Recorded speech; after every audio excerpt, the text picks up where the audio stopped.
SPUFalcons.com here with new women's rowing coach Andrew Derrick. Andrew, welcome to SPU. Thank you very much. I'm excited to be here. How have things gone so far since your hiring? Good. It was a late hire, but hit the ground running, and the people here have been really supportive, and it's fun to get to meet the team and try to grow them. Well, let's learn a little bit about your history. First, where did you grow up and start rowing? Originally from Ohio, Cincinnati, Ohio, and then came out here to Seattle to row in college at UW.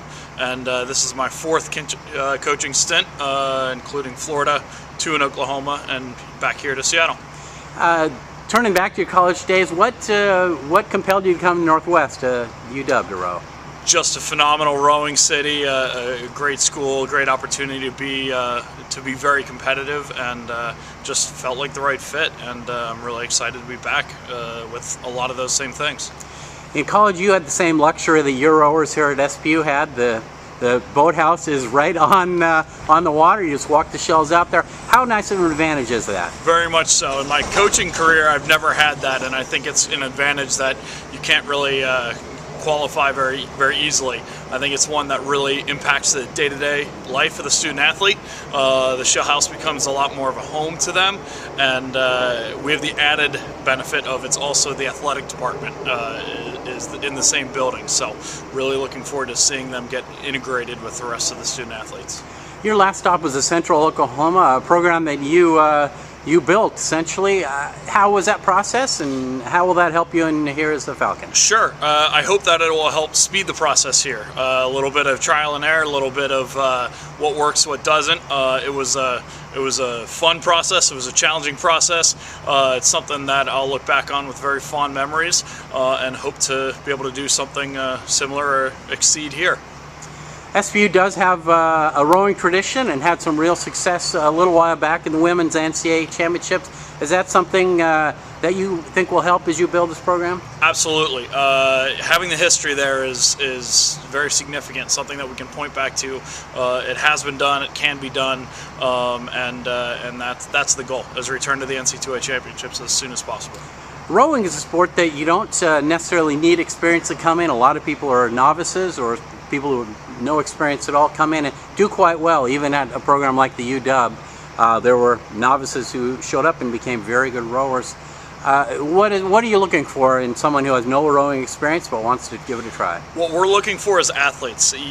You know, I say that I can teach athletes how to be rowers. It's a lot harder to teach people how to be athletes and then teach them how to be rowers. So you're right. Even some of the top programs, both on the men's and women's side, will teach people that have never been subjected to the sport before how to become good rowers because they're already good athletes. And you mentioned the UW, and when I was a novice, when I was a freshman, five guys were experienced, and 3 guys out of that national championship crew were in fact novices that year. So it can be done, it has been done, and it's an integral part of our sport. So pretty excited to see how it works out here. You have been part of, as you mentioned, national championship crew. What separates the championship crew from those other 5 boats that are in the final? Oh, that's a good question. I think if we all knew the answer to that, we'd be doing even better. But it's all the little stuff that adds up throughout the year and gets shown in the final race of the year. Well, we're about to take Christmas break. When you return here, what will you be doing now as you prepare for the 2017 rowing season? Sure, we've got a roster going and looking to expand it a little bit more and just kind of get some strokes on the water. We started with some good groundwork conditioning in November, and just looking to build upon that. We're a little behind at this point, but not detrimentally so, and really just kind of lay the groundwork for the future to come this spring. If there is an SPU student, current SPU student interested in rowing, or someone maybe who will be coming here next year, what do they need to do? Email me. Just get in touch, and we can see if we think it's the right fit. And we're always looking for people. The bigger the roster, the more competition there are for seats, and that's what we're looking for. Great. Coach, thanks so much for your time. Appreciate it. Absolutely.